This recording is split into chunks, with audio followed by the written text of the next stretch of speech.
Welcome to F12 MJD News Updates. Greetings again, dear people of God. I was blind, but now I see, said the blind man in last Sunday's Gospel. With effect from Palm Sunday, the dispensation from Sunday obligation for Catholics will cease. The in-person presence at Mass is encouraged. Jom Ziarah initiatives, interfaith efforts at bridge building have sparked fears and police reports. The PM has warned against inciting and sparking fires of racism and religious intolerance. Attempts to undermine the unity government are obvious. I was blind and I like my blindness, the disruptive seem to say. Unsettling times. An aged man, once a national leader, has embarked on another round to destroy the Prime Minister, the unity government, and the nation. Reports on abuse of power and nation's assets and wealth have again surfaced. The opposition stands to wreak havoc with lies, half-truths, and TikTok is unimaginable. Making false police reports amounts to a criminal act. But out there, countless police reports were made against anyone and everyone on pretense, incitement, and perceived wrongs. False accusers remain untouched. If justice is not blind and the rule of law is enforced, the police will have lesser reports and more work to keep the peace. The scripture does not compromise on false witnessing. Being blind to the truth, to goodness, to facts of the matter and reality is disconcerting. What blinds us? A thought for the week. A farmer was walking down the street when he came across a large stone in the middle of his path. The farmer complained, "Who could be so careless as to leave such a big stone on the road? Why does someone not remove it?" And he went away complaining. Next day, a milkman came by.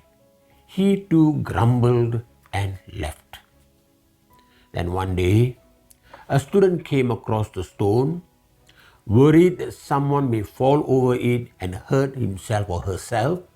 He decided to push it to the side. Slowly, he managed to move the stone. Then he noticed a piece of paper where the stone was kept. He picked the paper and opened it. Inside was written, "You are the true wealth of this nation." Lesson from the student. Don't complain. Do something about it. The Good Samaritan responded to what he saw. Engage, intervene, do something. Change begins with you and I. Announcements for this week. 1. From the 31st March to the 2nd of April 2023, the Church of the Immaculate Conception Johore is organizing a Live in the Spirit seminar in English. Registration is Ringgit 20 each. Contact Fidelis or Magdalene. 2. On the 29th of March, a meeting of the Bishop's Seminary staff will take place at College General. 3.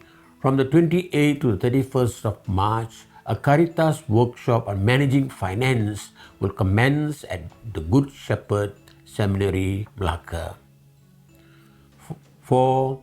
On the 4th of April, the Chrism Mass 2023 will be hosted by the Church of St. Francis Xavier, Malacca at 8 p.m. 5. On the 29th and 30th of April 2023, the Auxiliaries from the Archdiocese of Kuala Lumpur will be conducting a vocation camp for single ladies from the ages of 18 to 50. Contact Clara Paul. Q&Q. Q ask, the cross. What is my cross? First, Bonhoeffer, while reflecting on Lent and Easter, said, "It is that cross which is already there, ready from the very beginning.